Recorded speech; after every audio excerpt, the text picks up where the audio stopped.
abençoe. Os irmãos podem sentar-se. E juntamente comigo, que Deus use e abençoe toda a liderança dessa igreja, aos presbíteros, aos diáconos, aos professores, a todos os líderes de sociedades internas e ministérios, que Deus abençoe e use a nossa vida para a glória dele. Amém. Queridos irmãos, vamos abrir nossas Bíblias no livro de Lamentações de Jeremias, livro de Lamentações, capítulo 3. Mais uma vez eu peço que os irmãos auxiliem caso alguém tenha dificuldade, principalmente os nossos visitantes, e se alguém não tiver Bíblia, é importante que todos possam acompanhar, né? Lamentações, capítulo 3, é o texto que nós iremos expor, servirá de base para a mensagem desta noite, Lamentações 3. E ao pensar, meus irmãos, em oração, nesses últimos dias, sobre o que pregar, eu entendi que deveria pregar algo que nos fizesse lembrar o que foi pregado ao longo de todo o ano. E então eu escolhi um texto que eu tenho citado bastante aqui, e como é bom relembrar esta passagem, como é bom tê-la no coração, na nossa mente, e espero que ao longo do próximo ano possamos ter esta passagem no nosso coração sempre, lembrá-la sempre. Lamentações 3, a partir do verso 21 até o versículo de número 25. Eu vou ler e peço que os irmãos acompanhem com atenção a leitura da palavra. Lamentações, Jeremias capítulo 3, versos 21 a 25, diz-nos assim a palavra do Senhor: Quero trazer à memória o que me pode dar esperança. As misericórdias do Senhor são a causa de não sermos consumidos, porque as suas misericórdias não têm fim. Renovam-se a cada manhã, grande é a tua fidelidade. A minha porção é o Senhor, diz a minha alma, portanto, esperarei nele.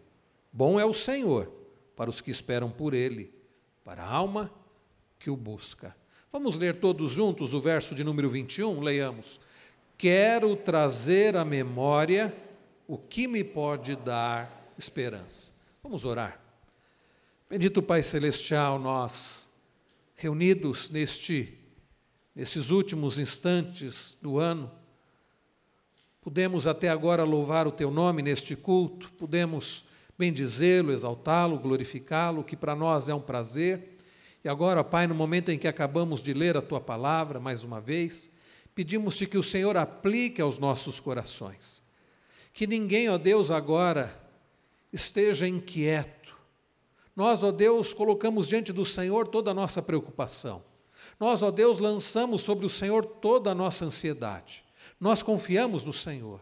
Pedimos-te, ó Deus, que nada nos atrapalhe de compreendermos as Sagradas Escrituras, a Tua palavra que acabamos de ler.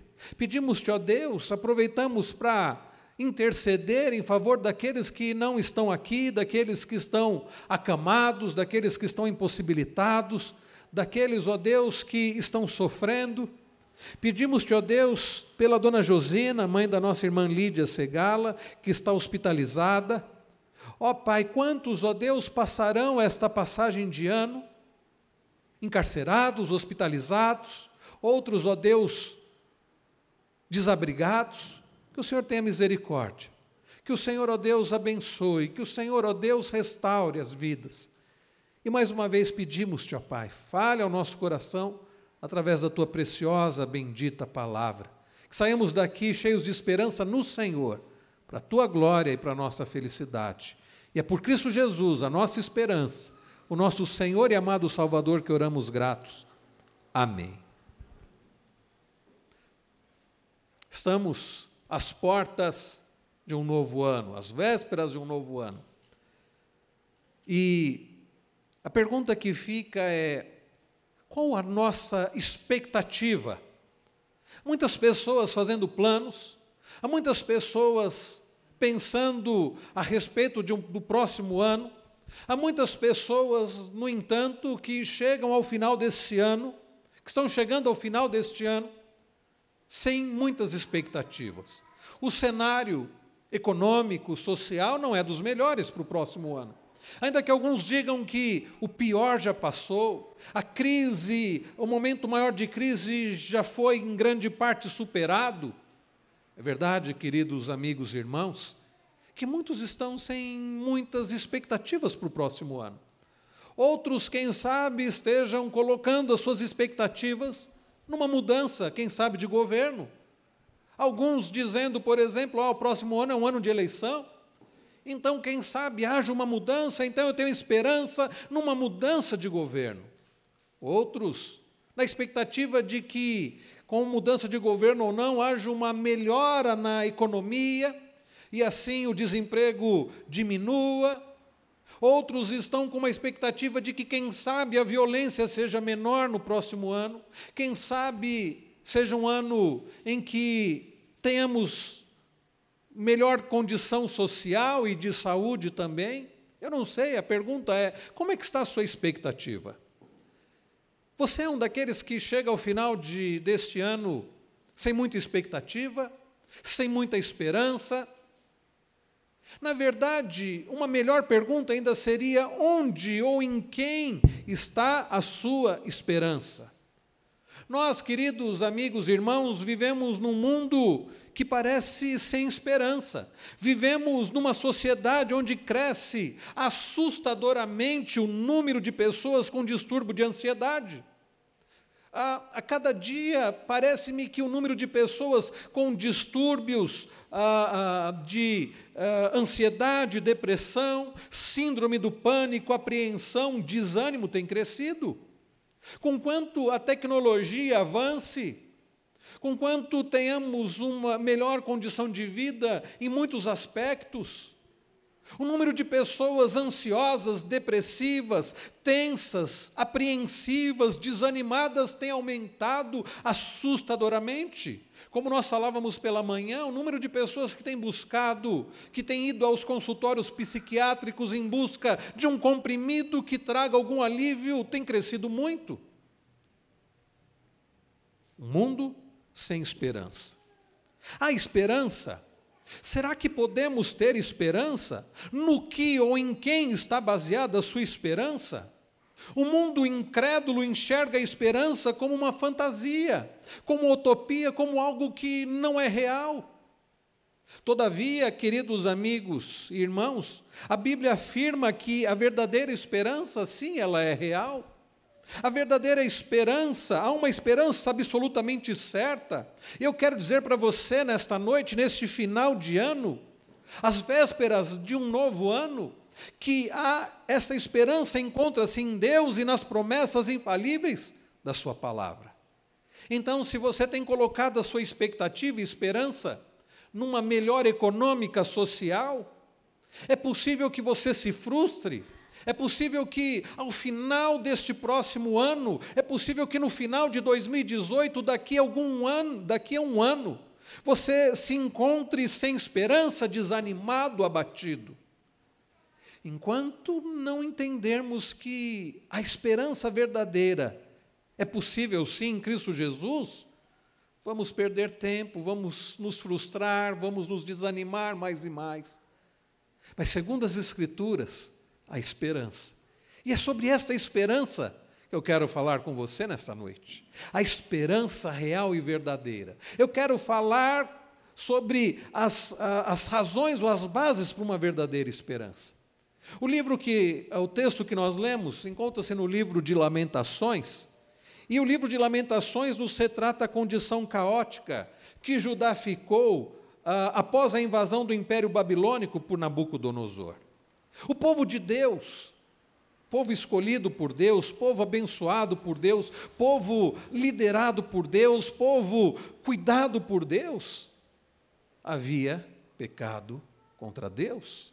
O povo de Deus havia cometido pecado de adultério, servindo então a outros deuses. O povo de Deus, que havia sido orientado, instruído pela palavra de Deus, que deveria amar a Deus sobre todas as coisas, conforme nós lemos, por exemplo, em Deuteronômio 6, o povo de Deus que havia sido orientado através dos 10 mandamentos, a não servir outros deuses, a não ter outros deuses diante do único e verdadeiro Deus, havia pecado, havia cometido então adultério, infidelidade, servindo outros deuses. E Deus, zeloso que é com o seu povo, misericordioso que é, cuidadoso e amoroso que é, não poderia deixar o seu povo em pecado, não poderia deixar o seu povo de qualquer jeito, e Deus então, que conduz o seu povo, permite o cativeiro. Quando nós olhamos, por exemplo, no livro do profeta Daniel, capítulo 1, nós lemos que Deus entregou o seu povo nas mãos de Nabucodonosor, rei da Babilônia. E então o povo de Deus Judá passa a ser destruída, e no ano de 586 a.C., a cidade é por completa destruída. Um pouco antes, alguns já haviam sido levados cativos à Babilônia, os mais jovens, e assim foi gradativamente. E quando olhamos para a história do povo de Deus, 585, 586 a.C., nesta destruição completa de Jerusalém, então, esta é a situação do profeta, este é o contexto em que este livro é escrito, e esse livro, dizem os estudiosos, que foi escrito de 586 a.C. Até a volta, até a reconstrução do templo. Isso aconteceu 70 anos depois. Um contexto, meus irmãos, de dificuldade, um contexto de tristeza, um contexto, meus irmãos, de sofrimento. E o profeta de Deus havia pregado a palavra de Deus de forma fiel, havia conclamado o povo ao arrependimento, mas o povo não deu ouvidos à palavra de Deus. Os reis preferiram dar ouvidos aos falsos profetas que diziam que eles queriam ouvir, e eles queriam continuar no erro, permanecer no pecado. Mas Deus, zeloso que é, então vai tratar com o seu povo. E está aqui o profeta de Deus, Jeremias. E neste livro, que é um livro de lamento, como o próprio nome diz, aliás, o título, né, Lamentações, foi dado, quando nós olhamos no capítulo 1, capítulo 1, diz: como já solitária cidade, outrora populosa. Do hebraico é uma expressão que diz: ó, como! E essa expressão foi colocada como título do livro, e na versão que nós temos, chamado de Lamentações. É um livro, queridos, que de fato retrata a tristeza e a angústia do profeta de Deus e do povo. Mas é um livro, meus irmãos, que não somente retrata essa tristeza, essa angústia. É um livro que é dividido em seções de poesias, que trazem, nós não conseguimos ver isso na nossa versão em português, mas no hebraico trazem as letras do alfabeto hebraico em cada início, né? É muito bonito de se ver isso no hebraico, mas é um livro que traz as razões ou as bases para a nossa esperança. Jeremias, diante da situação, diante do agir de Deus, disciplinador de Deus, diante da situação caótica, pelo menos aos olhos humanos, porque Deus nunca perdeu o controle, Ele mesmo havia entregado o seu povo nas mãos de Nabucodonosor, soberano que ele é. Mas Jeremias, diante daquela situação de sofrimento, ele diz as palavras que nós lemos ainda há pouco: quero trazer à memória o que me pode dar esperança. Se fôssemos fazer esse mesmo propósito de Jeremias, neste final de 2017, nestes momentos que antecedem 2018, quero trazer à memória o que me pode dar esperança. O que você traria à sua memória? O que o que de fato você acha que pode dar esperança para você? Como eu disse, é o fato de imaginar que nós tenhamos um governo melhor em 2018.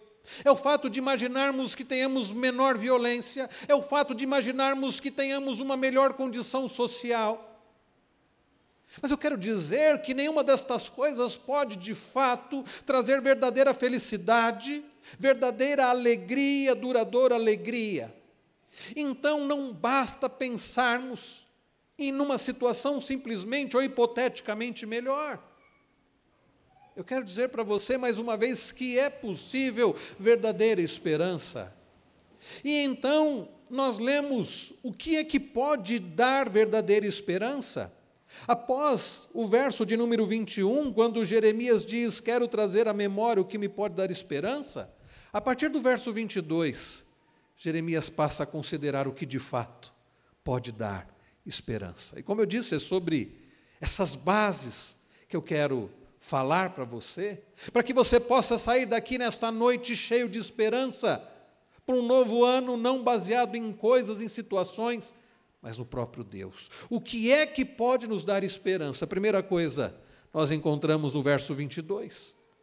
Diz Jeremias, as misericórdias do Senhor são a causa de não sermos consumidos, porque as suas misericórdias não têm fim. E então ele diz no verso 23, renovam-se cada manhã. Percebam que Jeremias tira os olhos da situação, da crise, e passa a olhar para Deus.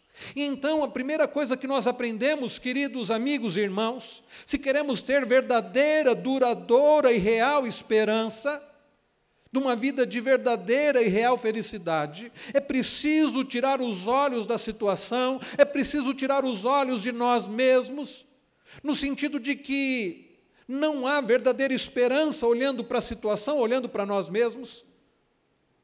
Porque não é o fato de uma situação, seja de saúde ou econômica melhorar, ou que a violência vai diminuir, e não é o fato de olharmos para nós mesmos achando, eu vou ser uma pessoa melhor, quem sabe em 2018 eu serei melhor. Nada disso. O que nós temos é que olhar para Deus.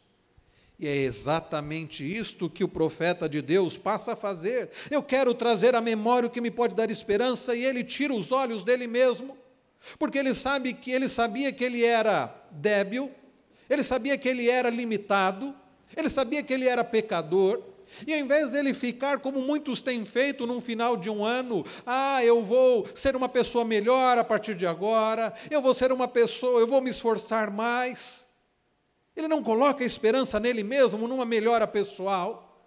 Ele não fica olhando quem sabe a situação vai melhorar, quem sabe a Babilônia será boa para nós, quem sabe ao retornar para Jerusalém as coisas vão melhorar, quem sabe tenhamos um rei melhor, quem sabe os reis babilônicos ou assírios sejam melhores. Não! Diferente do restante do povo, que passa a colocar a esperança em reis, em outros povos, Jeremias passa a olhar para o Senhor. É isto, queridos, eu quero de fato conclamá-los, convidá-los a olhar para o Senhor. Quero trazer à memória o que me pode dar esperança, e ele passa a olhar para o Senhor e ele cita as misericórdias do Senhor. Quais são as bases de uma vida de verdadeira esperança? Primeira razão é que Deus é misericordioso. Como nós lemos aqui nos versos 22, início do verso 23. Deus, ele é misericordioso. A misericórdia de Deus é a sua bondade ou benevolência para com uma pessoa em miséria. Aliás, a expressão misericórdia é isso, tem a ver com a miséria e tem a ver com cardia, coração. Deus, meus irmãos, é capaz de enxergar pessoas que estão na miséria, pessoas miseráveis como nós, pecadores miseráveis, pessoas débeis, falhas, pessoas incapazes, pessoas dependentes inteiramente dele, e ele é capaz de carregar pessoas assim no coração. Meus queridos, pode-se definir a misericórdia, o teólogo Luiz Berkoff, diz, pode-se definir a misericórdia divina como a bondade ou amor de Deus demonstrada para com os que se acham na miséria ou na desgraça, independentemente dos seus méritos. Eu acho interessante essa definição de Berkoff. Pode-se definir a misericórdia divina como a bondade ou amor de Deus demonstrada para com os que se acham na miséria ou na desgraça, independentemente dos seus méritos. Ao olharmos para nós, se formos verdadeiramente sinceros, vamos chegar à conclusão que não há méritos. Nenhum de nós pode chegar neste final de 2017 com a expectativa que 2018 será melhor, porque nós mereceremos um ano melhor. Porque nós merecemos um ano melhor. Não, nós não merecemos nada de bom. O que nós merecemos, por causa dos nossos pecados, é a condenação eterna. Mas o que pode nos dar esperança, assim como deu esperança a Jeremias, é que nós servimos um Deus que é misericordioso. Deus é misericordioso por natureza. Eu acho interessante nas palavras de Joel Bick. Ele diz: o mar não é molhado mais naturalmente, o sol não brilha mais naturalmente, o fogo não queima mais naturalmente, e a gravidade não puxa as pessoas para baixo mais naturalmente, do que Deus naturalmente mostra misericórdia quando a sua justiça é satisfeita. Ah, meus irmãos, nada é mais naturalmente do que Deus, que puxa, Deus que naturalmente mostra misericórdia quando a sua justiça é satisfeita, sim, porque Jeremias está considerando os atributos de Deus. Não podemos esquecer que os atributos de Deus estão interligados, e o Deus que é misericordioso também é santo e também é justo. E quando pensamos em misericórdia, antes que alguém pense, então quer dizer que eu posso viver de qualquer jeito, porque Deus vai agir com misericórdia. É preciso lembrar que a misericórdia do Senhor está ligada ao fato de que Jesus Cristo levou sobre si os pecados dos seus. É preciso lembrar que a justiça de Deus foi satisfeita, porque a misericórdia, sabe com o que ela tem a ver? Com o fato de Deus não nos dar o que nós merecemos. E como eu disse, o que é que nós merecemos? Morte eterna, condenação eterna. Mas Deus, sendo misericordioso em Cristo Jesus, levando sobre si os nossos pecados, o escrito da dívida que era contra nós está cancelada, e Deus não nos dá o que nós merecemos, Deus não nos dá a morte eterna. Então, diferente de muitas mensagens que estão sendo apresentadas neste final de ano, a sua esperança não está no fato de que você é uma pessoa boa. A sua esperança não pode estar no fato de que 2018 vai ser melhor porque você vai ser uma pessoa melhor. A sua esperança tem que estar no Deus que é misericordioso, que carrega pessoas miseráveis como nós no coração. A nossa esperança está no fato de que Jesus Cristo levou sobre si os pecados do seu povo, e deve nos levar, então, a buscar ao Senhor de todo o coração e ter esperança no fato de que, apesar de eu não ser bom, apesar de eu não ser capaz, apesar de provavelmente eu não conseguir ser uma pessoa melhor no próximo ano, Deus vai continuar me sustentando, porque Ele é um Deus misericordioso. E veja que coisa maravilhosa! Jeremias não apenas diz: as misericórdias do Senhor são a causa de não sermos consumidos. Ele diz: porque as suas misericórdias não têm fim, renovam-se a cada manhã. Sabe, meus irmãos, o que me enche de esperança é saber que o Deus misericordioso que me sustentou graciosamente ao longo deste ano, vai me sustentar o ano que vem e depois, enquanto Ele me der vida aqui. Porque as misericórdias do Senhor não têm fim, renovam-se a cada manhã. A minha esperança para 2018 não é nas eleições de 2018, não é num futuro presidente do Brasil, não é numa melhor econômica, social, moral. A minha esperança está no fato de que no próximo ano as misericórdias do Senhor continuarão se renovando a cada manhã. Ele é misericordioso. Em quem, no que está a sua esperança? Você está chegando ao final deste ano, colocando expectativas em você mesmo, fazendo planos de uma melhora. Eu não creio que seja errado planejarmos melhora, eu não creio que seja errado desejarmos melhorar. Aliás, o povo de Deus é chamado a ser parecido com Cristo, esse é o nosso objetivo. Mas pare de olhar para você mesmo, pare de colocar expectativas em você mesmo, ou na sua família, nos seus filhos, ou em quem quer que seja, a não ser no Senhor. Passe a descansar no fato de que nós servimos um Deus que é misericordioso. No início desse culto nós lemos o Salmo 33, e nós vimos no final do Salmo, o salmista dizendo: nossa alma espera no Senhor, nosso auxílio e escudo, nele o nosso coração se alegra, pois confiamos no seu santo nome. Nós vimos como o salmista termina o Salmo 33. Seja sobre nós, Senhor, a tua misericórdia, como de ti esperamos. Sabe em quem estava a esperança do salmista? No Senhor. É por isso que ele diz, seja sobre nós, Senhor, a tua misericórdia. Então, queridos amigos e irmãos, a primeira base de esperança para a nossa vida, seja neste final de ano, no ano que vem, ou quando quer que, para quando for, é o fato de que Deus é misericordioso. Então, se você tem reconhecido que é um pecador, e você é, e eu sou, e todos nós somos, se você tem reconhecido que é um miserável pecador, se você, como aquele publicano na oração, na história que Jesus conta, na parábola que Jesus conta da oração do publicano e do fariseu, se você se identifica com a oração daquele homem que diz, Senhor, sê propício a mim, pecador, busque ao Senhor de todo o coração e faça essa oração, na certeza de que o Deus da Bíblia, o único e verdadeiro, é um Deus não somente todo-poderoso, é um Deus misericordioso.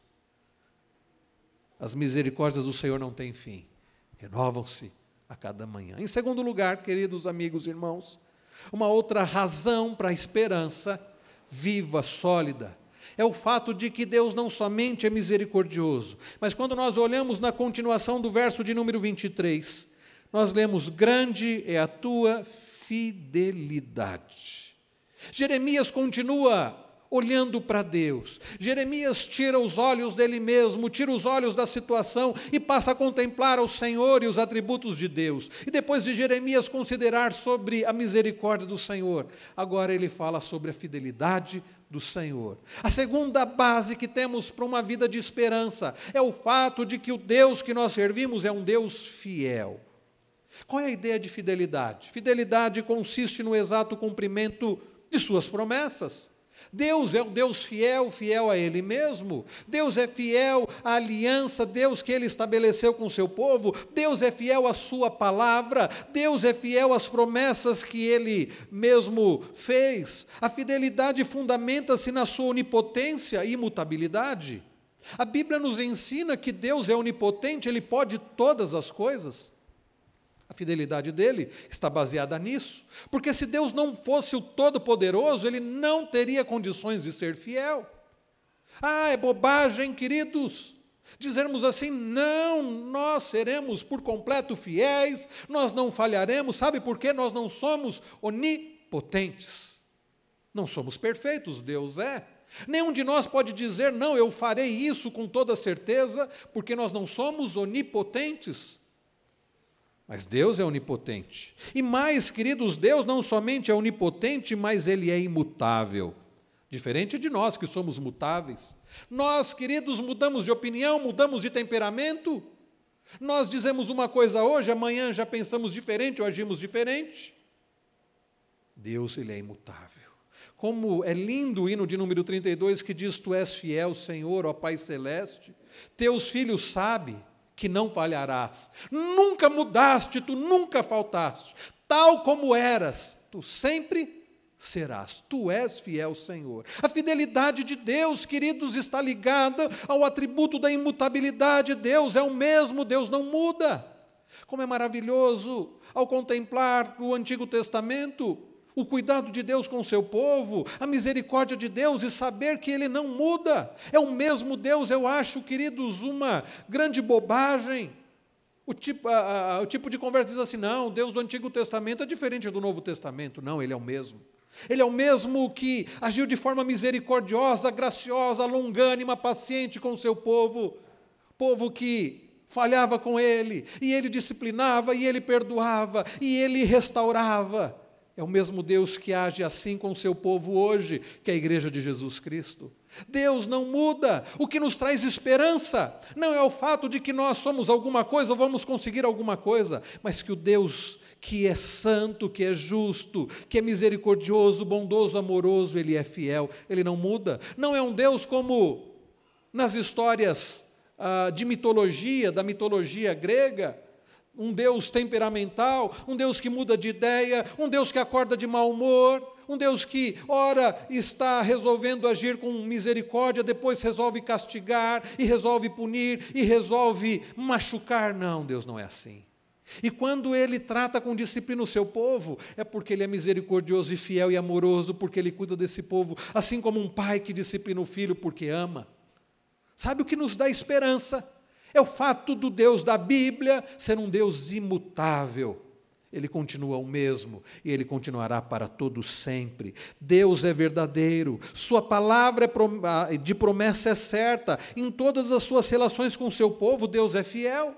Pode-se confiar nele com segurança. Eu não posso dizer para você, eu confio em pessoas. Aliás, a Bíblia diz que maldito o homem que confia no homem, maldito o homem que deposita a sua confiança em si mesmo, na sua própria força, na sua capacitação ou no outro. Mas bendito o homem que confia no Senhor, porque Ele é o Deus fiel. Nunca houve alguém que tivesse confiado nele em vão. Vemos, queridos, esta preciosa verdade expressa em toda a Bíblia, pois seu povo precisa saber que a fidelidade é uma parte essencial do caráter divino. Esta é a base da confiança nele. A W. Pink, ao escrever o livro Os Atributos de Deus, quando ele escreve acerca da fidelidade de Deus, ele escreve o seguinte: a percepção desta bendita verdade nos protegerá da preocupação. Olha que coisa maravilhosa. Sabe o que vai proteger você da preocupação, da ansiedade, da angústia? Não é o fato de você ter esperança que 2018 vai ser um ano economicamente melhor. Não é o fato de você depositar a confiança que você vai ser uma pessoa melhor, de que o outro vai ser melhor que você, que o seu marido vai ser melhor, que a sua esposa vai ser melhor, que seus filhos serão melhores. É o fato de crer que o Deus a quem nós servimos é um Deus fiel, imutável, todo-poderoso. Estar cheio de preocupações, diz ainda o Pink, ver a nossa situação com prenúncios sombrios, antecipar o amanhã com ansiedade, é ofender a fidelidade de Deus. Quando consideramos no fato, na verdade, que o Deus da Bíblia, o Todo-Poderoso, é fiel, isso nos traz segurança. Aquele que vem cuidando do seu filho, através dos anos, não abandonará quando o filho envelhecer. Aquele que ouviu as orações que você fez no passado, não se negará a suprir suas necessidades no presente, na presente emergência. Então, queridos, a percepção desta bendita verdade gera crescente confiança em Deus. Quando confiantemente nos resignarmos e deixarmos todos os nossos interesses na mão de Deus, plenamente persuadidos do seu amor e fidelidade, diz mais o A.W. Pink, tanto mais depressa ficaremos satisfeitos com as suas providências e compreenderemos que Ele tudo faz bem. Aprendemos, queridos amigos e irmãos, que a segunda base para uma vida de esperança é o fato de que Deus, além de ser misericordioso, Ele é fiel. É isso que nos traz esperança. É isso que retira de nós a falta de paz. É isso, meus irmãos, que nos guarda da ansiedade e da murmuração. Saber que o Deus a quem nós servimos, Ele não é igual a nós. Ele é perfeito, Ele é imutável, Ele é todo-poderoso, Ele é fiel. Mas em terceiro e último lugar, queridos amigos e irmãos, o Deus que é misericordioso e é fiel, também, conforme traz à memória Jeremias, é um Deus bondoso. Olha aí o verso de número 25. Bom é o Senhor para os que esperam por Ele, para a alma que o busca. Bom é o Senhor. Queridos, bondade é perfeição absoluta e felicidade perfeita em si mesmo. Deus é bom, Deus é infinitamente bom. Deus é bom e essa bondade está ligada ao seu ser, ao seu caráter. Deus é bom desde sempre. Deus não se tornou bom, Deus, Ele é bom. É interessante quando nós pensamos, por exemplo, no significado da palavra Deus em inglês. Deus em inglês é God, G-O-D. O significado saxônico original desse vocábulo em inglês, God, é the good. Good é G-O-O-D. The good. E desse the good veio God. The good significa o bom ou o bem. Deus não é somente o maior de todos os seres, mas Ele é o melhor. Ele é o ser perfeito, toda a bondade existente em qualquer criatura foi-lhe infundida pelo Criador. Mas a bondade de Deus não é derivada, pois é a essência da sua natureza eterna. Como eu disse, Deus não se tornou bom. Deus, Ele é bom desde sempre. Isso está relacionado ao seu próprio ser. E por causa da bondade de Deus, por ser Ele bom, Ele age com benevolência. Benevolência, meus irmãos, é a bondade de Deus para com as suas criaturas em geral. É a perfeição de Deus que o leva a tratar de forma benévola e generosamente todas as suas criaturas. Por causa da sua bondade que Ele age com paciência, com longanimidade. A palavra do hebraico, que é paciência, longanimidade, significa grande de rosto, e daí também lento para ira. O grego significa uma ira longínqua. Portanto, longanimidade é o aspecto da bondade de Deus em virtude do qual Ele tolera os pecadores, a despeito das nossas falhas. E é por isso que Ele não nos matou até agora. Ele é muito bom e por causa disso Ele é paciente.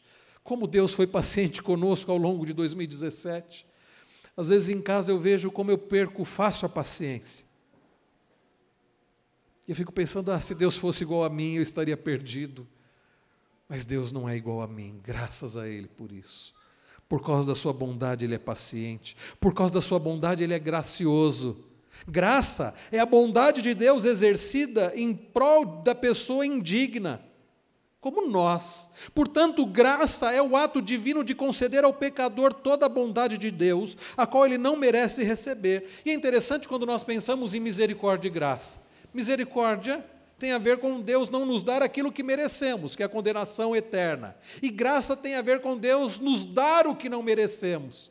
Deus nos dá vida, Deus nos dá comunhão com Ele, Deus nos dá bênçãos. Essa é a ideia. E Deus, por causa da sua bondade, é amoroso. E Ele resolveu nos amar. Então, a W. Pink diz: a bondade de Deus é o sustentáculo da confiança do crente. É esta excelência de Deus que exerce mais atração sobre os nossos corações. A bondade do Senhor dura para sempre.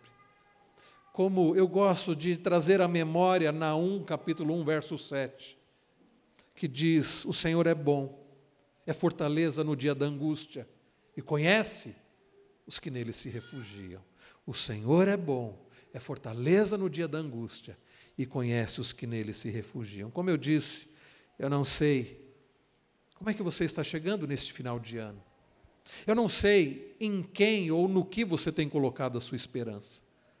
Mas nós somos, queridos, instruídos nesta noite, através não da minha palavra, mas da palavra de Deus, a termos uma vívida e real esperança. Não em nós mesmos, não nas situações, não no governo, não na sociedade, não nos outros, mas uma vívida e real esperança no Senhor, que é misericordioso, que é fiel e que é bom. Esperar em Deus, disse Nathan Busenitz, significa fixar seus olhos nele e nas suas promessas, em vez de nossas próprias circunstâncias, seja qual for a situação. Confiar em Deus, ter esperança em Deus, é olhar somente para Ele.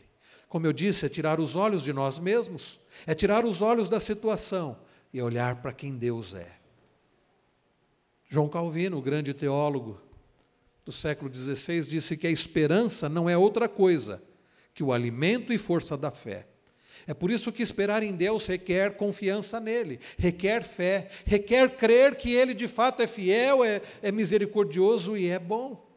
Jesus Cristo é a nossa esperança. Eu não poderia encerrar esta mensagem sem dizer para você que Jesus Cristo é real esperança. Jesus Cristo é a própria misericórdia, bondade e fidelidade encarnada.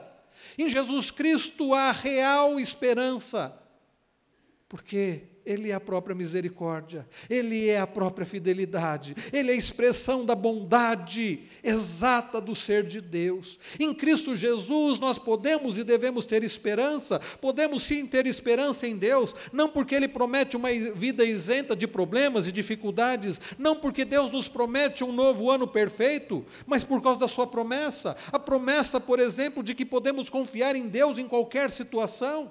Eu acabei de citar Naum capítulo 1, verso 7, que Deus é bom, é fortaleza no dia da angústia, e conhece, se relaciona, cuida daqueles que nele se refugiam. Nós podemos ter esperança em Deus, não por causa de uma expectativa de um ano perfeito, mas porque mesmo em meio às dificuldades nós podemos crer, como diz o salmista no Salmo 46:1, que Deus é nosso refúgio e fortaleza, socorro bem presente na tribulação. Nós podemos, queridos, sim, ter esperança, não na promessa de um ano perfeito, mas na promessa de que nada pode nos separar do amor de Cristo, como Paulo escreve em Romanos 8, nada, nem perseguição, nem angústia, nem poderes, nem altura, nem qualquer outra criatura, diz Paulo, pode nos separar do amor de Deus que está em Cristo Jesus. Por isso eu repito, você precisa de Cristo. Se você deseja ter esperança, você precisa de Cristo. Meus queridos, é possível ter esperança, não na promessa de um ano isento de problemas, mas na promessa de que Deus nunca nos deixará ou nos desamparará, conforme nós lemos lá em Hebreus 13, versos 5 e 6. Nós podemos ter esperança por causa da promessa de que aqueles que pertencem ao Senhor em Cristo têm esperança, na promessa do retorno de Cristo. Ele prometeu para aqueles que pertencem a Ele que Ele voltará. E é por isso que Ele disse, para não ficarmos com o coração, para os seus discípulos não ficarem com os corações turbados. Ele diz, não se turbe o vosso coração, credes em Deus, crede também em mim. Ele diz, na casa de meu Pai há muitas moradas, eu vou preparar-vos lugar, e quando eu voltar, e quando eu preparar lugar, eu voltarei, para que onde eu estou, estejais vós também. Pare de colocar a sua esperança em coisas, em pessoas, e coloque a sua esperança em Cristo. Ele irá retornar. A promessa de estar com o Senhor para sempre, conforme nós lemos lá em 2 Coríntios 5:8, a promessa da ressurreição do corpo. Então a nossa expectativa não é no fato de que não vamos adoecer, não é no fato de que teremos uma saúde perfeita no próximo ano, mas é no fato de que mesmo que o nosso corpo envelhecer, e ele vai envelhecer, o Senhor nos ressuscitará no último dia e habitaremos com Ele para todo sempre. O que nos dá esperança é saber que Deus enviou o seu Filho, para que todo que nele crê não pereça, mas tenha vida eterna. A nossa esperança não está no fato de termos um ano um pouco melhor, mas é o fato de que pertencemos àquele que nos dá vida eterna. A nossa esperança está no fato, não de que tenhamos um governo melhor, uma situação melhor em 2018, mas que Deus promete lá em Apocalipse 21, que Ele fará novos céus e nova terra, e que o Senhor vai enxugar dos nossos olhos toda lágrima, e então não haverá dor, não haverá tristeza, não haverá luto, porque todas as coisas serão passadas. Pare de colocar a sua esperança na expectativa de um ano melhor, e coloque a sua esperança no Deus que pode nos dar vida eterna e uma vida perfeita em Cristo Jesus por toda a eternidade.